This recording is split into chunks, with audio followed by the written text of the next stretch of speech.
Welcome to Quick Mix. We'll review WLToys 284131, or I will say 284 in this video for short. It has the same base as the K989 and K969 models. We will discuss its pros and cons, as well as whether it is worth buying and whether it is better to choose 989 or 969 instead. Don't skip the video if you are thinking of buying this RC, because there are some tips that, if known too late, you might regret and end up spending more money. All three of them use the same chassis and have the same wheelbase. They are all four-wheel drive RC with a 50-50 power distribution, meaning that the rear wheels rotate at the same speed as the front wheels. To connect front and rear powertrain, they use solid axle. The mechanical parts between the three models can be interchangeable.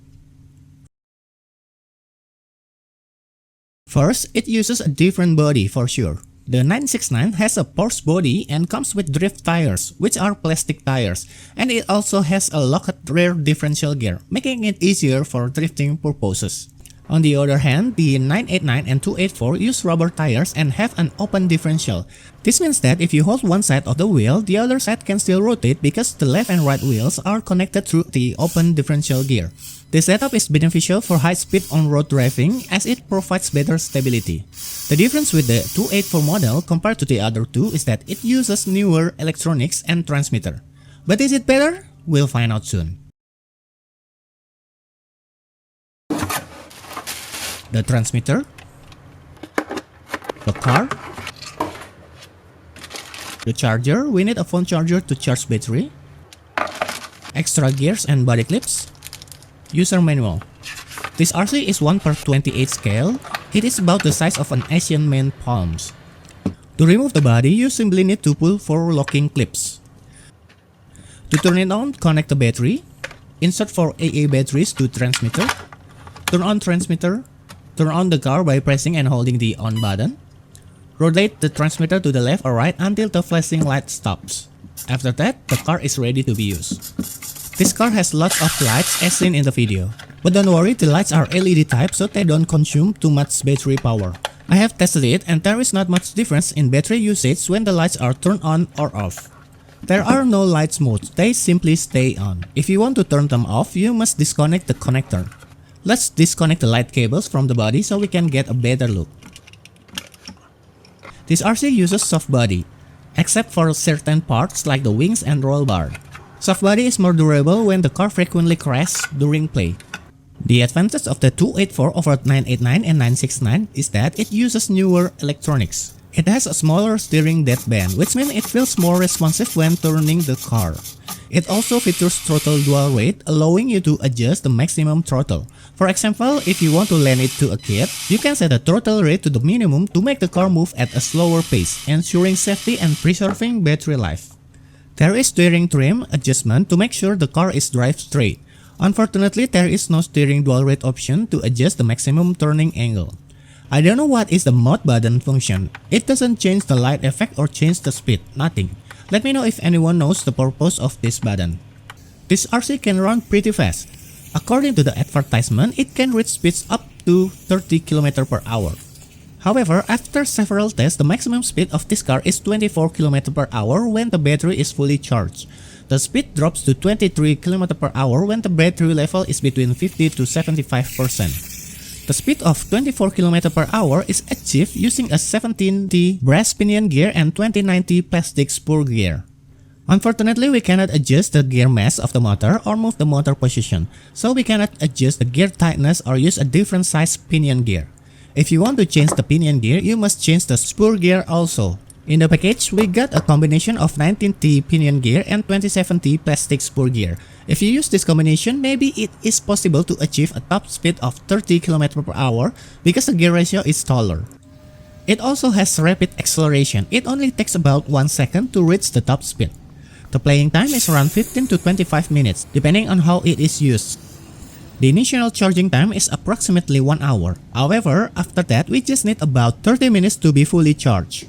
This is because the ESC has a low voltage cutoff feature. When the battery voltage drops below 7 volts, the RC will stop functioning. This feature is necessary for battery health. Speaking of the ESC, it is integrated with the receiver. So if you want to change the transmitter, you will need to replace or purchase a new ESC as well.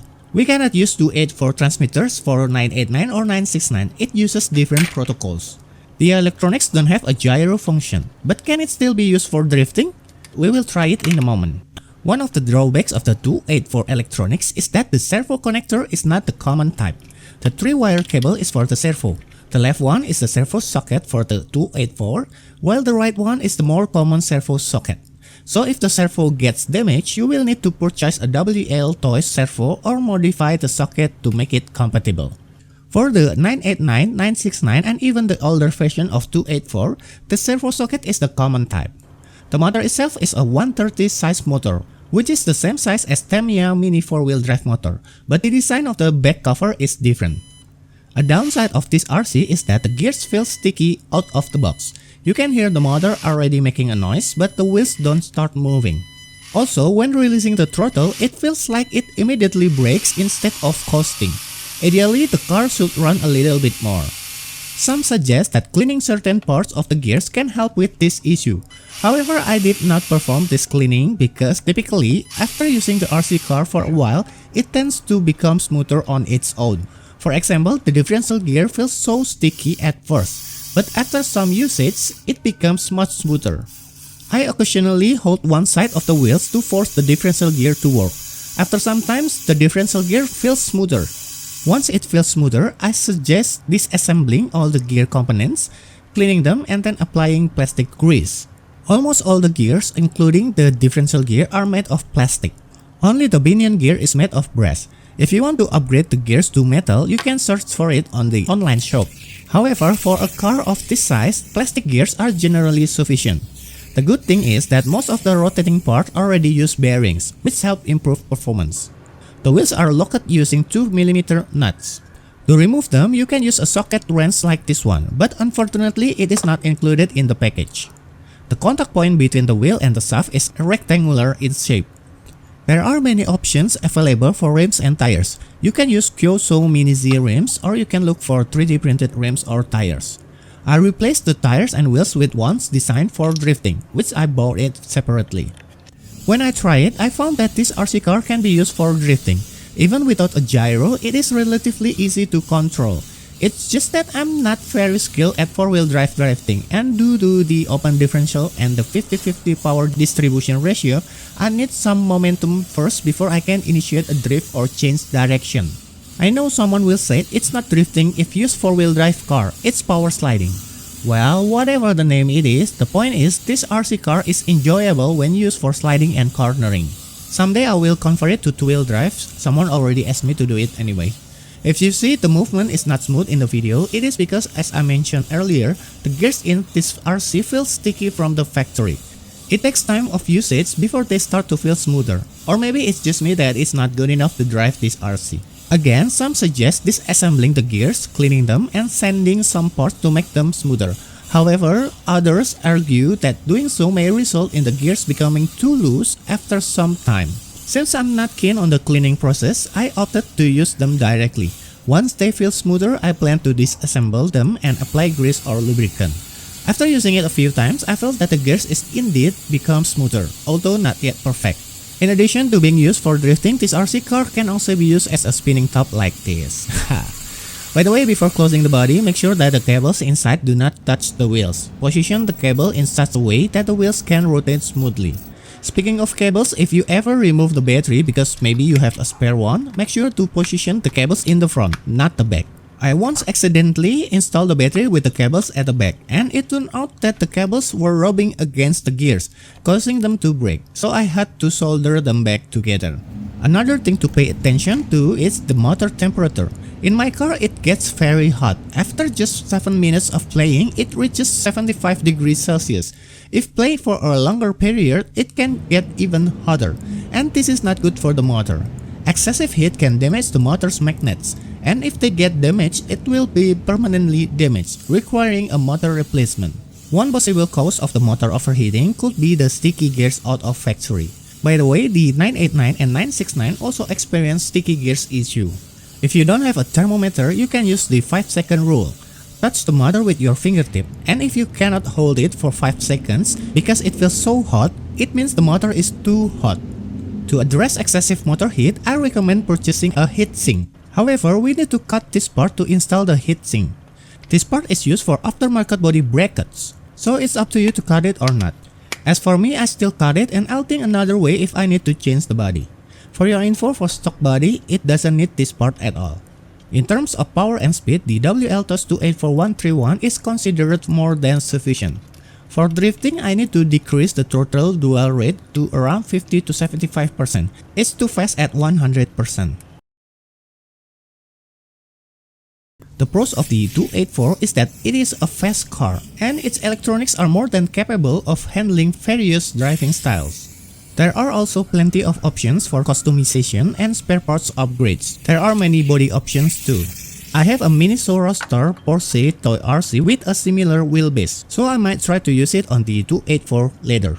By the way, I bought this Porsche RC just for around $10 and it's an officially licensed product, so the detail is good. The Porsche is a 1/24 scale, as you can see from the cabin, which appears larger compared to the stock body of the 284, which is a 1/28 scale. The stock wheelbase of the 284 is 98mm, same as K989 and K969. The width is 62mm at the hub or 75mm with the stock wheels. We can extend the wheelbase to 102mm by removing the rear gearbox and moving it to the rearmost hole. If using 102mm wheelbase, we need to replace the pinion shaft with a longer one, which is provided in the package. When installing it, pay attention to the notch or flat section on the shaft. If it doesn't match, it won't go in. The last advantage is its small size, allowing to be played indoors and easily carried anywhere. However, the drawback, which also doubles as an advantage, is its small size. It cannot be played on grass, for example. Additionally, some people may prefer larger RC cars, so it ultimately comes down to personal preference. Considering the price, the sticky gear issue, and some other minor issues can be tolerated in my opinion. Now, among the K989, K969, and 284131, which one is the best? Well, it's difficult to determine a clear winner. The 284 has better electronics and better steering. The suspension movement is also smoother right out of the box compared to the K989 and K969, which may require some adjustment for optimal performance. The main downside of the 284 that I've noticed is the different servo connector compared to the previous versions. If you want to do drift without any modification and without the need to buy drift tires separately, then the K969 is a good choice since its differential gear is locked. If you love Ford Fiesta body, need a differential gear, and need a common servo connector, then go for K989. Regardless of which one you choose, they all provide not so different driving experience, and you can further modify them to suit your driving style. If you have any specific opinions on which one is the most worth buying among the three, feel free to share your thoughts in the comment section. Overall, I believe the WLToys 284131 is a worthy purchase. Its price aligns well with its performance and what you get. Additionally, it offers a wide range of modification options and spare parts. In the future, if I have the time, I'll convert it into two-wheel drive RC drift and modify the front steering system using 3D printer. I'll give the file for free when it's done, so subscribe if you don't want to miss out. Thanks for visiting Quick Mix channel. I hope this video is useful for someone. See you later and God bless you.